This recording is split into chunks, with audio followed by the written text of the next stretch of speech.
Hello, a very good morning to all of you. Welcome to my channel NG Medicals. In this video, we are going to see the physiological changes during puerperium part 3. Part 1 और part 2 में हम लोगों ने सारे organs के बारे में discuss कर लिया था कि क्या क्या फिजियोलॉजिकल चेंजेस हो रहे हैं ड्यूरिंग पुर्प्यूरियम। आज हम लोग इस वीडियो में देखने वाले हैं कि क्या चेंजेस होंगे ब्रेस्ट के अंदर, किस तरह से लैक्टेशन यानी कि ब्रेस्ट मिल्क बनेगा, बाहर निकलेगा, और अगर वो ब्रेस्ट मिल्क बाहर किसी वजह से नहीं निकल पाता है मदर्स के अंदर तो उसके लिए हम क्या मैनेजमेंट करेंगे या हम क्या ट्रीटमेंट करेंगे।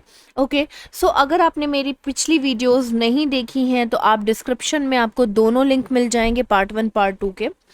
एग्जाम पर्पस के लिए ये बहुत इंपॉर्टेंट है तो इसको बहुत ज़्यादा अच्छे से सीरियसली लीजिएगा। सो देखते हैं आज इस वीडियो में कि किस तरह से चेंजेस आ रहे हैं ब्रेस्ट के अंदर। पहली चीज़ तो हमें पता है कि ड्यूरिंग प्रेगनेंसी 16 से 21 वीक्स के बीच में ही हल्का फुल्का सा मिल्क बनना स्टार्ट हो जाता है और हल्का फुल्का आपका निपल जो है वो मॉइस्चराइज्ड हो जाता है। ठीक है, कोलेस्ट्रम सबसे पहले बनता है, येलो कलर का ये मिल्क होता है, बहुत थिक होता है, आपने देखा होगा। जब शुरुआती मिल्क बाहर आता है तो वो येलो कलर का होता है, उसको हम लोग कोलेस्ट्रम बोलते हैं। हम ह्यूमंस के अंदर ये कोलेस्ट्रम, ये मिल्क 16 से 21 वीक्स के आसपास मतलब थोड़ा बहुत इतना हल्का फुल्का सा तैयार होना शुरू हो जाता है।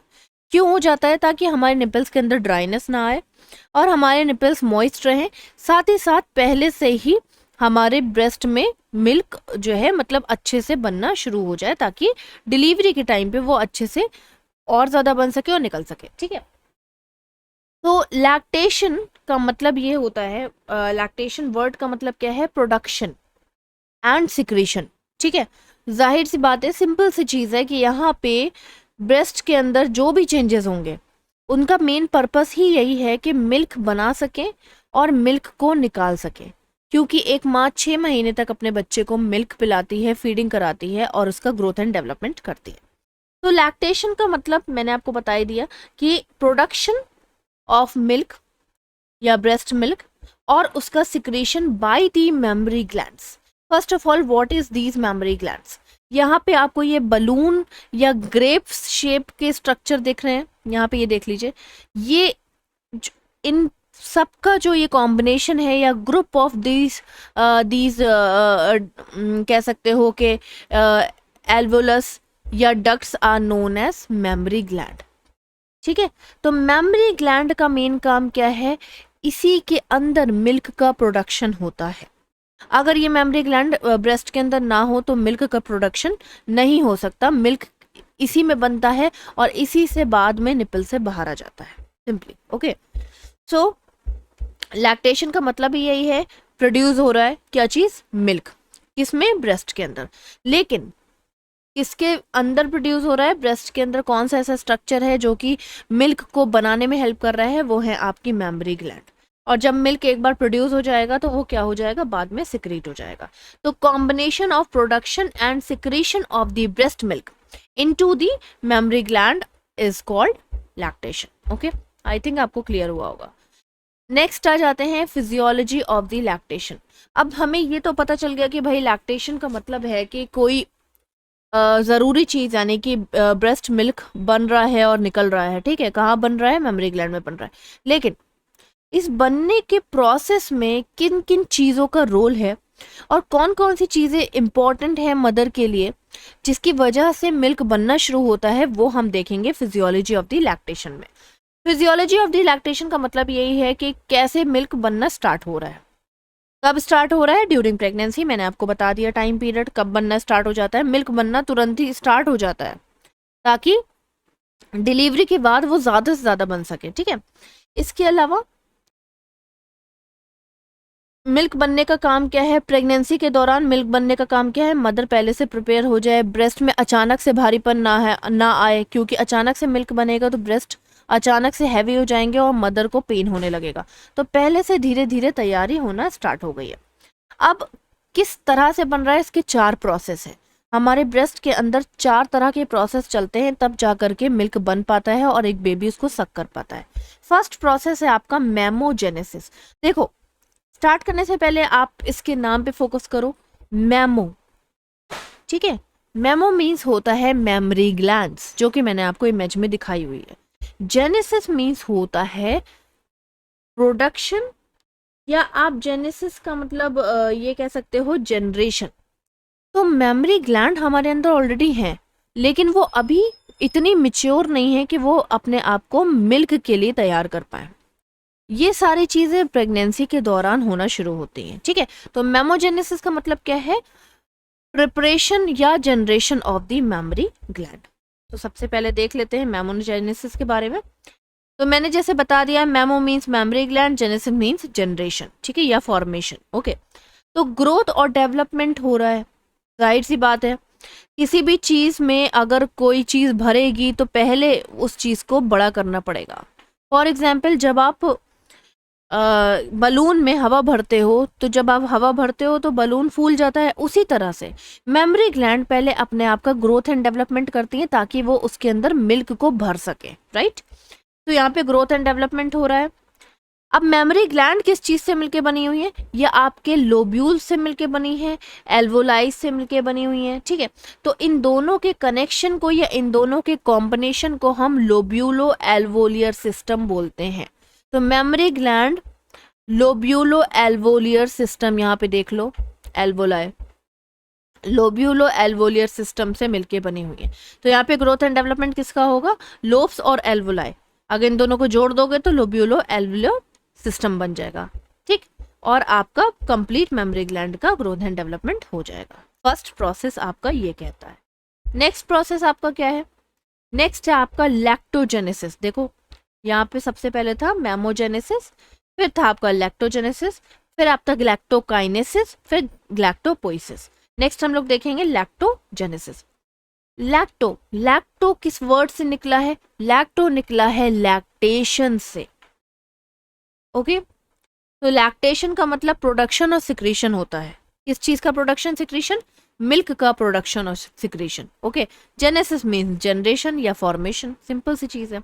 तो यहाँ पे लैक्टेशन का फॉर्मेशन हो रहा है, यानी कि मिल्क का यहाँ पे प्रोडक्शन भी हो रहा है और सिक्रीशन भी हो रहा है। मेमोजेनेसिस में मेमरी ग्लैंड्स ने अपने आप को ग्रोथ और डेवलपमेंट करा दिया था। अब उसी मेमरी ग्लैंड्स के अंदर आपका मिल्क का प्रोडक्शन और वहां से सिक्रीशन होगा, तो इस प्रोसेस को हम लैक्टोजेनेसिस बोलते हैं। यहाँ पे देख लो, secretion of the milk is called lactogenesis. Okay, अब प्रोसेस इसका क्या है ये देख लेते हैं सिंपली। प्रेगनेंसी के दौरान, ड्यूरिंग प्रेगनेंसी, हमें पता है कि हमारे 2 हार्मोन बढ़ते हैं बहुत ज़्यादा, जिनको हम लोग ईस्ट्रोजन और प्रोजेस्टेरॉन बोलते हैं। राइट, हम सभी को पता है। ईस्ट्रोजन का काम क्या है? Oestrogen cellular growth and development में हेल्प कराता है, और आपका जो ये प्रोजेस्टेरॉन है, ये आपके यूट्रस को स्ट्रॉन्ग करता है, बच्चेदानी को स्ट्रॉन्ग करता है। यूट्रस की जो इनर लेयर है, एंडोमेट्रियम, जिसमें आपका प्लासेंटा चिपका रहता है, अटैच रहता है, उस एंडोमेट्रियम की थिकनेस को मेंटेन करके रखता है, ताकि अबॉर्शन ना हो। ठीक है, इसलिए इन दोनों का इंक्रीज होना बहुत ज़रूरी है। राइट, प्रेगनेंसी में ये दोनों इंक्रीज भी रहते हैं। तो जब ये दोनों इंक्रीज रहते हैं, तो इनका एक फंक्शन है, ये दोनों मिल करके आपके प्रोलैक्टिन हार्मोन को डिक्रीज करके रखते हैं। इनहेबिट मतलब डिक्रीज करके रखना। ठीक, तो क्यों डिक्रीज करके रखते हैं? क्योंकि प्रोलैक्टिन का काम क्या है? लैक्टेशन में हेल्प करना, यानी मिल्क बनाना। मिल्क आपका प्रोलैक्टिन हार्मोन के थ्रू बनता है। जब प्रोलैक्टिन हार्मोन बढ़ने लगता है, मिल्क बनना स्टार्ट हो जाता है। राइट, सो हमें अभी प्रेगनेंसी में इतना ज़्यादा मिल्क की ज़रूरत नहीं है। तो प्रेग्नेंट मदर में प्रोलैक्टिन होता है, लेकिन वो अपने आप को इंक्रीज नहीं कर पाता, क्योंकि यहाँ पे ईस्ट्रोजन प्रोजेस्टेरॉन मिल करके उसको सप्रेस करके रखते हैं। ठीक है, पहली चीज। तो जो थोड़ा बहुत मिल्क हल्का फुल्का बन रहा है, वो इसलिए क्योंकि बॉडी में प्रोलैक्टिन है। ओके, मदर की। अब जब उसने डिलीवरी कर ली, ठीक है, ड्यूरिंग लैक्टेशन मतलब डिलीवरी के बाद ही भाई लैक्टेशन करेगी मदर, ब्रेस्ट फीड कराएगी। ठीक है, तो आफ्टर डिलीवरी, यहाँ पे आप आफ्टर डिलीवरी भी लिख सकते हो। ईस्ट्रोजन का कोई काम नहीं बचता, प्रोजेस्टेरॉन का कोई काम नहीं बचता। क्यों? क्योंकि बेबी बाहर आ चुका है। अब एंडोमेट्रियम की थिकनेस की जरूरत नहीं है, तो प्रोजेस्टेरॉन अपने आप ही डिक्रीज हो जाएगा। प्लस ईस्ट्रोजन, अब सेलुलर ग्रोथ और डेवलपमेंट की अभी इतनी ज़रूरत नहीं है, तो ईस्ट्रोजन भी अपने आप को डिक्रीज करने लगेगा। सिंपल सी चीज़ है, जब ये दोनों अपने आप को डिक्रीज करेंगे तो प्रोलैक्टिन स्ट्रांग हो जाएगा, वो अपने आप को इंक्रीज कर देगा। जब प्रोलैक्टिन स्ट्रांग हो जाएगा तो वो अपना फंक्शन करने लगेगा, और प्रोलैक्टिन का फंक्शन क्या है? Secretion of the milk. देखिए मैंने बहुत ईजी वे में चार्ट बनाया है, आपको बहुत जल्दी याद आ जाएगा। ओके, तो ये इस तरह से आपका प्रोलैक्टिन डिक्रीज और इंक्रीज होता है। सप्रेस रहता है जब तक प्रेगनेंसी चल रही है, जैसे ही डिलीवरी हो जाती है, ईस्ट्रोजन प्रोजेस्टेरॉन जैसे ही डिक्रीज होते हैं, प्रोलैक्टिन अपने आप इंक्रीज होता है, secretion of the milk start हो जाता है। तो आपका लैक्टेशन का सेकेंड वाला प्रोसेस कंप्लीट हो गया। थर्ड प्रोसेस आपका क्या कहता है? ग्लैक्टोकाइनेसिस। ग्लैक्टोकाइनेसिस का मतलब निकलता है इजेक्शन ऑफ द मिल्क। देखो सिक्रीशन मतलब सिक्रीट हो रहा है, लेकिन अभी निपल से बाहर तो नहीं आया। इजेक्शन ऑफ द मिल्क का मतलब है जो मिल्क बन करके आपके ब्रेस्ट में भर गया था और वो यहाँ तक आ गया है, उसको अब बाहर निकलने के प्रोसेस को ग्लैक्टोकाइनेसिस बोलते हैं। डिफरेंस समझ में आ गया? मेमोजेनेसिस, आपकी जो मेमोरी ग्लैंड जो मिल्क भरेंगी अपने अंदर, वो ग्रोथ एंड डेवलपमेंट कर रही थी। लैक्टोजेनेसिस, अब जब मेमोरी ग्लैंड बन चुकी थी, ग्रोथ एंड डेवलपमेंट कर चुकी थी, तो उसके अंदर जब मिल्क बनना और सिक्रीट होना स्टार्ट हुआ, उसको हम लोग लैक्टोजेनेसिस बोल रहे थे। अब जब ये मिल्क बन गया है तो जाहिर सी बात है बाहर भी आएगा, तो बाहर मिल्क के बाहर आने को, निपल से बाहर आने को ग्लैक्टोकाइनेसिस बोलते हैं। इसका प्रोसेस क्या है ये देख लेते हैं। देखो होता क्या है, अब यहाँ पे बेबी तो डिलीवर हो चुका है, तो जाहिर सी बात है, सिंपल सी चीज है कि बेबी क्या करेगा? बेबी मिल्क को सक करेगा, यानी कि आपकी जो है निपल को सक करेगा। ठीक है, मिल्क निपल को सक करेगा। जैसे ही बेबी ने निपल को सक किया, मदर के निपल से एक इम्पल्स जनरेट हुई। मतलब हमारी बॉडी और ब्रेन के बीच में कनेक्शन है, ये आपको भी पता है, मुझे भी पता है। अभी अगर आपका हाथ जलने लगेगा तो आपका हाथ तुरंत हट जाएगा वहां से, आप अपना हाथ हटा लोगे। ऐसा क्यों है? क्योंकि आपके ब्रेन ने मैसेज किया है कि हाथ हटा लो वरना ज्यादा जल जाएगा, राइट? सेम चीज, तो जब बेबी जो है वो निपल को पकड़ता है, तो तभी उस टाइम पे एक मैसेज जनरेट होता है, ठीक है, ब्रेस्ट के अंदर। वो मैसेज सीधा सीधा जाता है, पास होता है आपके बैकबोन के अंदर। आपकी बैकबोन में कौन से एरिया के अंदर? थोरासिस 4, 5 एंड 6। ठीक है, आपके बैकबोन में जाता है, आपके स्पाइनल कॉर्ड में जाता है। ठीक है, थोरासिस 4, 5 और 6 में जाएगा। ठीक, ये मैसेज ब्रेस्ट से, क्योंकि ब्रेस्ट के पीछे है ना ये एरिया, समझ रहे हो ना, पास वाले एरिया में मैसेज गया, यहाँ से बच्चे ने सक किया, मैसेज बना कि किसी ने टच किया है। ठीक है, मतलब बच्चे ने टच किया है। ठीक है, और ये मैसेज आपके पीठ के अंदर चला गया, यानी कि बैकबोन के अंदर चला गया। बैकबोन के कौन से एरिया में चला गया? थोरासिस 4, 5 और 6 में चला गया। यहां से ये मैसेज स्पाइनल कॉर्ड के थ्रू ब्रेन में चला गया, क्योंकि हमारी ब्रेन का पार्ट है स्पाइनल कॉर्ड। ठीक है, स्पाइनल कॉर्ड से ब्रेन में चला गया। अब ब्रेन के कौन से पार्ट में गया? हाइपोथैलेमस में गया। ठीक है, हम सभी जानते हैं कि ये जो आपको एरिया दिख रहा है, ये जो आपको एरिया दिख रहा है, ये आपका हाइपोथैलेमस है। ठीक है, तो आपका ये जो मैसेज बना था, ये सीधा आपका हाइपोथैलेमस में चला गया, जो कि ब्रेन का एक पार्ट है। हाइपोथैलेमस आपके इस मैसेज को रीड करके जरूरी हॉर्मोन्स को बाहर निकालने का काम करता है। ठीक है, हाइपोथैलेमस ने क्या किया? उसके पास वाली ग्लैंड्स हैं, ठीक है, जिनको हम पिट्यूटरी ग्लैंड्स बोलते हैं। हम सभी जानते हैं कि ब्रेन के सबसे पास कौन सी ग्लैंड है? Pituitary gland. और पिट्यूटरी ग्लैंड ऑक्सीटोसिन बाहर निकालती है, ऑक्सीटोसिन हार्मोन। ठीक है, तो पिट्यूटरी ग्लैंड की पीछे वाली जो ग्लैंड है, पिट्यूटरी ग्लैंड, देखो ये हार्ट शेप की आपको पिट्यूटरी ग्लैंड दिख रही है। अगर इसको मैं कंप्लीट करूं तो ये दो पार्ट में डिवाइड हो जाती है। ठीक, एक ये आगे वाली, इसको हम लोग एंटीरियर पिट्यूटरी ग्लैंड बोलते हैं, और एक ये पीछे वाली, इसको हम लोग पोस्टीरियर पिट्यूटरी ग्लैंड बोलते हैं। और जो ब्रेस्ट से मिल्क को बाहर निकालने का काम करता है हार्मोन, वो जो है आपकी पोस्टीरियर पिट्यूटरी ग्लैंड से रिलीज होता है। तो आपके हाइपोथैलेमस ने पोस्टीरियर पिट्यूटरी ग्लैंड को बोला ऑक्सीटोसिन हार्मोन बाहर निकालो। फिर यहाँ से क्या हुआ, ऑक्सीटोसिन हार्मोन रिलीज हो गया। अब क्वेश्चन ये उठता है कि भाई ऑक्सीटोसिन का काम क्या है। हम सभी जानते हैं ऑक्सीटोसिन कॉन्ट्रैक्शन लाने का काम करता है। अब चाहे कॉन्ट्रैक्शन आपके ब्रेस्ट में आए, चाहे वो आपके यूट्रस में आए, चाहे वो आपके इंटेस्टाइन में आए, ठीक है। तो ऑक्सीटोसिन जब रिलीज हुआ तो वो 3 जगह पे गया। एक वो ब्रेस्ट के अंदर गया। भाई ब्रेस्ट के अंदर गया तो क्या फंक्शन हुआ, ब्रेस्ट कॉन्ट्रैक्ट और रिलैक्स हुआ। जब ब्रेस्ट आपका कॉन्ट्रैक्ट और रिलैक्स होगा, सिकुड़ेगा खुलेगा, सिकुड़ेगा खुलेगा, तो अंदर जो मिल्क भरा हुआ है ना, वो आगे के रास्ते से बाहर निकलेगा, यानी निपल से बाहर निकलेगा और बेबी उसको पी लेगा, सक कर लेगा। समझ में आ गया। तो ये ऑक्सीटोसिन ब्रेस्ट के मिल्क को इजेक्ट कराने में, यानी कि निपल से बाहर निकालने में हेल्प कर रहा है। क्लियर। तो एक फंक्शन ऑक्सीटोसिन ने ये कर दिया। अब ये जो यूट्रस के पास गया तो इसने क्या किया, यूट्रस को कॉन्ट्रैक्ट रिलैक्स किया, ताकि जितना भी अंदर एक्स्ट्रा लेयर बची हुई है जो कि बाहर निकल जानी चाहिए टूट करके, वो एक्स्ट्रा लेयर भी बाहर आ गए। ओके, है ना, यानी कि प्यूरियल ब्लड बाहर आ गया, जिसको हम लोग लोकिया बोलते हैं। इसके अलावा इंटेस्टाइन में गया, ठीक। इंटेस्टाइन में जाने के बाद इसने क्या किया, इंक्रीज द पेरिस्टाल्सिस मूवमेंट, यानी कि आपके इंटेस्टाइन को हिलाना शुरू किया।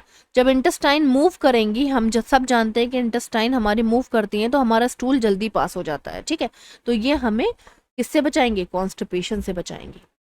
तो आई थिंक आपको क्लियर हुआ होगा। मैंने बहुत थोड़ा सा लेंदी तरीके से समझाया है, फिर से मैं आपको बता देती हूँ। इसमें देख लो, सबसे पहले ग्लैक्टोकाइनेसिस का मतलब है जो मिल्क बन गया था वो अब निपल से बाहर आएगा। निपल से बाहर आने को, मिल्क के निपल से बाहर आने को ग्लैक्टोकाइनेसिस बोलते हैं। कैसे बाहर आ रहा है, इसका प्रोसेस क्या है, जैसे ही बेबी सक करता है, बेबी जैसे ही दूध पीता है, निपल पे अपना माउथ रखता है, ठीक है, सक करता है, वैसे ही निपल से एक मैसेज जनरेट होता है कि हाँ बेबी को सक करना है, ठीक है। वो मैसेज आपके ब्रेस्ट से पीठ की तरफ जाता है, थोरासिस 4, 5 और 6 में चला जाएगा, ठीक है। ये आपकी बैकबोन है, ठीक है, वर्टिब्रा।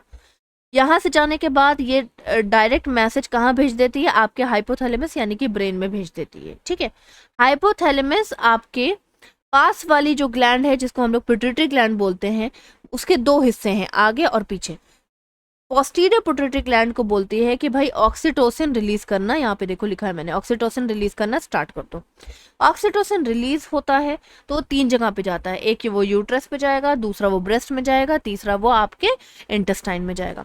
यूट्रस में जाएगा तो जितना भी यूट्रस की जो लेयर बची कुची है वो सब तोड़ करके बाहर फेंक देगा, ठीक है, जिसको आप पीरियड ब्लड भी बोलते हो प्रेगनेंसी के बाद, ठीक है। ब्रेस्ट में जब हो जाएगा तो ब्रेस्ट को सिकोड़ेगा, निचोड़ेगा, जिससे कि इसके अंदर का जो मिल्क भरा हुआ है वो बाहर आएगा और बेबी उसको सक कर लेगा।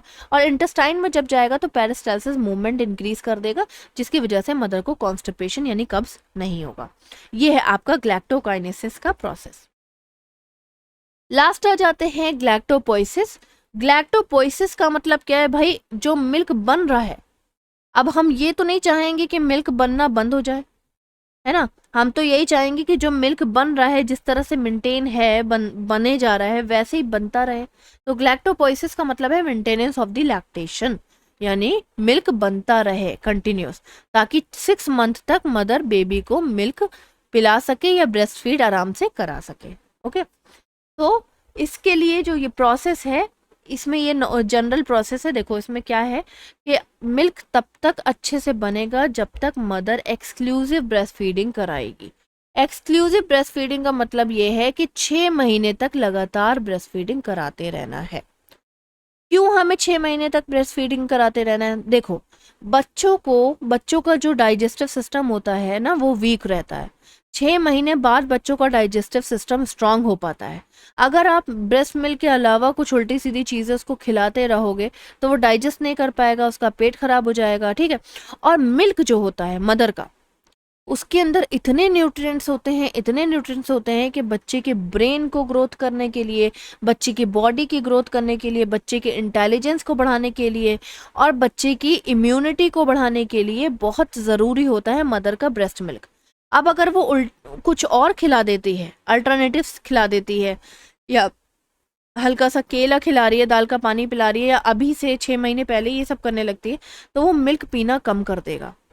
और मदर के अंदर मिल्क बन रहा है तो मदर के ब्रेस्ट में गांठें बन जाएंगी, सिस्ट बन जाएगा। मदर के लिए भी नुकसान है और बेबी के लिए भी नुकसान है, क्योंकि जो मिल्क के अंदर न्यूट्रिशन था वो बेबी को ठीक से मिल नहीं रहा है, क्योंकि उसका पेट दूसरी चीज़ों से भर रहा है। ठीक है, तो एक्सक्लूसिव ब्रेस्ट फीडिंग बहुत इंपॉर्टेंट है। 6 महीने तक आपको सिर्फ और सिर्फ ब्रेस्ट फीड करानी है। जो मदर 6 महीने तक ब्रेस्ट फीड कराती रहती है उनको लैक्टोपोइसिस कंप्लीट उनका मेंटेन रहता है, यानी कि मेंटेनेंस ऑफ द लैक्टेशन बना रहता है।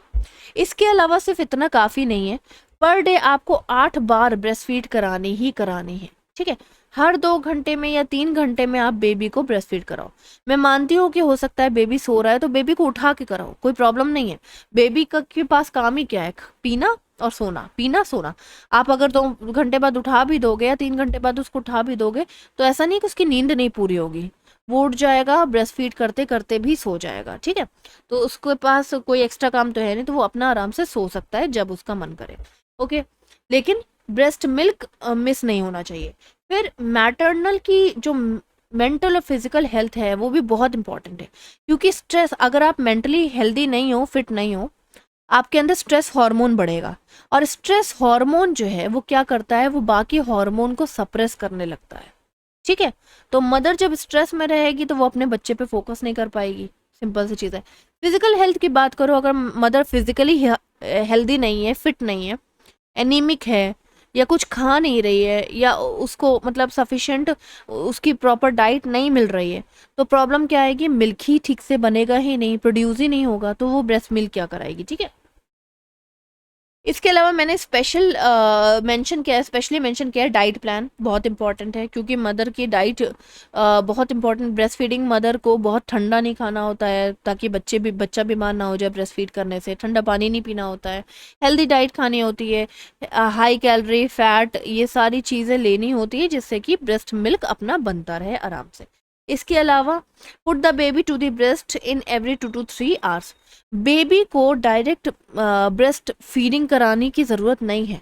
बेबी अपना पहले ब्रेस्ट को आप क्लीन करिए, ब्रेस्ट फीड कराने से पहले हैंड वॉश करके अपने ब्रेस्ट को क्लीन करके ड्राई करिए।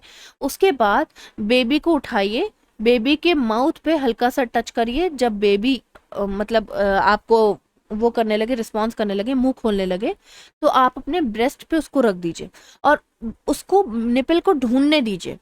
जब वो खुद निपल को ढूंढेगा ना, तो उसकी जो सेंस पावर होगी ना, सेंसेशन वाली पावर या सेंस करने वाली पावर या उसकी सेंस ऑफ स्मेल, है ना, ये सारी चीज़ें स्ट्रांग होंगी। ओके, रूमिंग इन, मदर और बेबी को एक साथ रखना है। ये नहीं कि बेबी एक रूम में सो रहा है, मदर एक रूम में सो रही है, तो मदर को बेबी की नीड का पता ही नहीं रहेगा, वो कब उठा, कब उसको चाहिए मिल्क, या कब वो रो रहा है, या कब उसको मदर की नीड है, और मदर और बेबी की बॉन्डिंग भी नहीं बन पाएगी। इसके अलावा जब आप मदर और बेबी साथ में रहते हैं तो बेबी जो है वो मदर की स्मेल को सूंघता है, मदर की आवाज़ सुनता है। तो जब स्मेल सूंघता है तो उसकी सेंस ऑफ स्मेल स्ट्रांग होती है। मदर की आवाज़ सुनता है तो उसके ईयर्स स्ट्रांग होते हैं।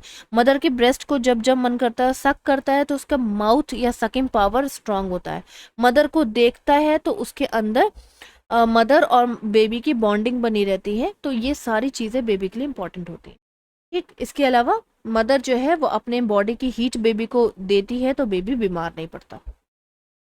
प्रॉपर ब्रेस्ट फीडिंग टेक्निक और पोजीशन इंपॉर्टेंट है। मान लीजिए आपको पता ही नहीं है कि बेबी को कैसे पकड़ना है, होल्ड करना है, ब्रेस्ट पे कैसे लगाना है। मान लीजिए उसकी नाक दब रही है, उसकी सांस रुक रही है।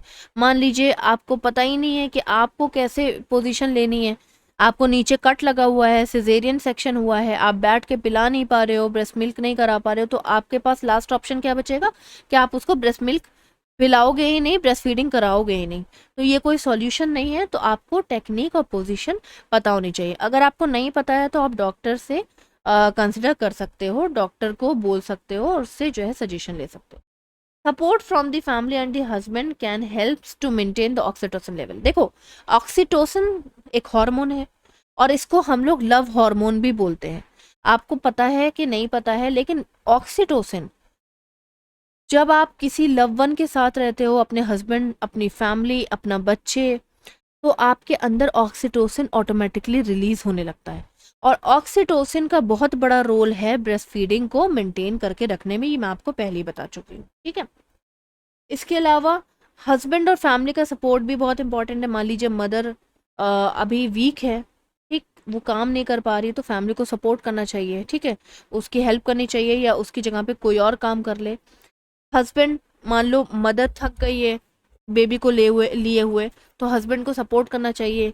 रात में हस्बैंड को भी जागना चाहिए बेबी के लिए, मदर को भी जागना चाहिए। तो ये सारी चीज़ें क्या करती हैं, मदर को फिजिकली और मेंटली हेल्थी हेल्दी रखती हैं। ओके, नेक्स्ट है आपका mother and the baby bond is also important for the लैक्टोपोइसिस।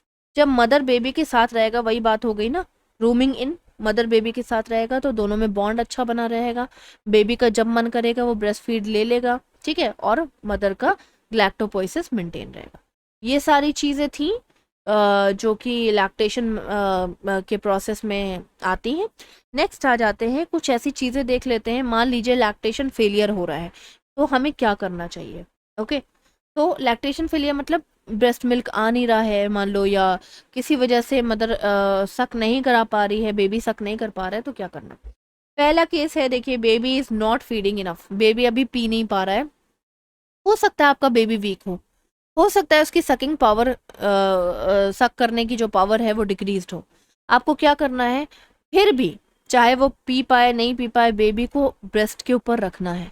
ऐसा इसलिए करना है कि बेबी की सकिंग पावर तभी इंक्रीज होगी जब वो बार बार आपके ब्रेस्ट के निपल को अपने माउथ में लेगा और ट्राई करेगा। सुना है ना, ट्राई योर बेस्ट, ठीक है, तो वही है, जितना आप ट्राई करोगे उतना ही जो है आपकी अंदर की पावर इंक्रीज होगी। तो बेबी की सकिंग पावर इंक्रीज होगी अगर मदर बार बार बेबी को ब्रेस्ट फीड कराने की कोशिश करे और बेबी के मुंह में अपना निपल मतलब इंसर्ट करे, ठीक है। नेक्स्ट आता है आपका short duration of the breast feeding. मान लो किसी वजह से मदर ब्रेस्ट फीड नहीं करा पा रही है, या बहुत कम टाइम पे ब्रेस्ट फीड करा रही है, या वो थक जाती है, या उसको टेक्निक नहीं पता है, तो क्या करना है कि आपको पहले टेक्निक पता करना है, पोजीशन कैसे पोजीशन लेनी है, किस तरह से ब्रेस्ट फीड करानी है अच्छे से, क्योंकि मदर अगर कंफर्टेबल नहीं बैठ पा रही है तो वो बहुत देर तक ब्रेस्ट फीड नहीं करा पाएगी, ठीक है। तो बेबी को अच्छे से अटैच करना है ब्रेस्ट से, देखना है कि उसकी नाक ना दबे, नोज बंद ना हो during breast feeding. Difficulty in night feeding, ठीक है, रात में प्रॉब्लम हो रही है ब्रेस्ट फीड कराने में, तो देखिए सिंपल सी चीज़ है, एक बच्चा आराम से नहीं पल जाता है, आपको हस्बैंड का सपोर्ट चाहिए होगा, ठीक है, ताकि आप दिन में आराम कर पाओ, सो पाओ, तो रात में आप जाग करके ब्रेस्ट फीड करा पाओगे। पुअर सकिंग, बेबी नहीं सक कर पा रहा है, मदर को एजुकेट करना है, ठीक से बेबी को पकड़िए, होल्ड करिए, कैसे आपको पोजीशन लेनी है, सारी चीज़ें। Breast engorgement and other issues, इसके लिए आपको गायनिकोलॉजिस्ट से मिलना है। मान लीजिए ब्रेस्ट में गांठें पड़ गई हैं, या ब्रेस्ट टाइट हो गया है, या निपल में कोई इंजरी हो गई है, फट गया है निपल, सूख गया है निपल, ये सारी चीज़ें अगर प्रॉब्लम है तो आपको अपने डॉक्टर से तुरंत ही मिलना है। इसके लिए मैं अलग से वीडियो बनाऊंगी। Physical and mental disturbance of the mother है, तो आपको साइकोलॉजिकल सपोर्ट मदर को देना ही देना पड़ेगा। देखो यहाँ पे आपको बेबी को अपने ब्रेस्ट के ऊपर बार बार रखना है ताकि वो सक करना सीख पाए, ठीक है। अच्छे से पोजीशन सीख लेनी है, जिससे कि आपको होल्ड करना है, किस तरह से लेट के दूध पिलाना है, या बैठ के, या कैसे टेक लगा के पिलो को सपोर्ट लेकर के फीड कराना है, ये सारी चीज़ आपको सीखना पड़ेंगी। इसके अलावा अगर आप डिप्रेस रहोगे तो आप कभी भी एक हेल्दी बेबी को हेल्दी बेबी आप नहीं बना पाओगे अपने बेबी को। सकिंग से पहले आपको टच करना होगा बेबी के माउथ के पास, ताकि आपको देखना पड़ेगा कि बेबी की सकिंग पावर स्ट्रांग हो रही है कि नहीं हो रही है। अब कुछ ड्रग्स की बात कर लेते हैं, कुछ ऐसे मेडिसिन की बात कर लेते हैं जो कि ब्रेस्ट मिल्क के वॉल्यूम को बढ़ाएगी। यानी कि अगर आपको अंदर ब्रेस्ट मिल्क नहीं बन रहा है, दूध नहीं बन रहा है, तो कौन कौन सी दवाइयों की ज़रूरत पड़ेगी। सबसे पहले आपका मेटोक्लोप्रामाइड, ठीक है, ये 10 mg आती है, 3 टाइम्स अ डे देते हैं, TDS में देते हैं, ठीक है। इसका मेन काम क्या है, ये इंक्रीज करती है ब्रेस्ट के मिल्क को। कैसे इंक्रीज करती है, इसका काम क्या है, ये प्रोलैक्टिन लेवल को बढ़ाती है। यानी कि आपका जो प्रोलैक्टिन हार्मोन था जो कि मिल्क को बनाता है आपके ब्रेस्ट के अंदर, उस हार्मोन को बढ़ाने का काम करती है। नेक्स्ट है आपका टैबलेट, टी फॉर टैबलेट, यहाँ पे टी लिखा हुआ है, टी फॉर टैबलेट, ठीक है, टैबलेट सल्फ्यूराइड, सल्फ्यूराइड, ठीक है। तो टैबलेट सल्फ्यूराइड का क्या है काम, ये आपके अंदर जो है वो प्रोलैक्टिन को इंक्रीज करती है, ठीक है, और डोपामिन को आगोनिस्ट मतलब डोपामिन को डिक्रीज करती है। एक्चुअली प्रॉब्लम क्या है, अगर आपके ब्रेन का केमिकल डोपामिन, ब्रेन के अंदर केमिकल होता है डोपामिन, अगर डोपामिन इंक्रीज रहेगा बहुत ज़्यादा तो वो प्रोलैक्टिन को डिक्रीज करके रखता है। तो किसी किसी वुमेन के साथ ऐसा होता है कि डोपामिन, अगर ब्रेन का कोई केमिकल ये डोपामिन इंक्रीज है तो वो प्रोलैक्टिन यानी कि ब्रेस्ट के मिल्क को बनाने के हार्मोन को डिक्रीज करके रखता है। तो ये जो टैबलेट है ये आपके डोपामिन को डिक्रीज करके प्रोलैक्टिन को इंक्रीज कर देगी और ब्रेस्ट मिल्क बनता रहेगा।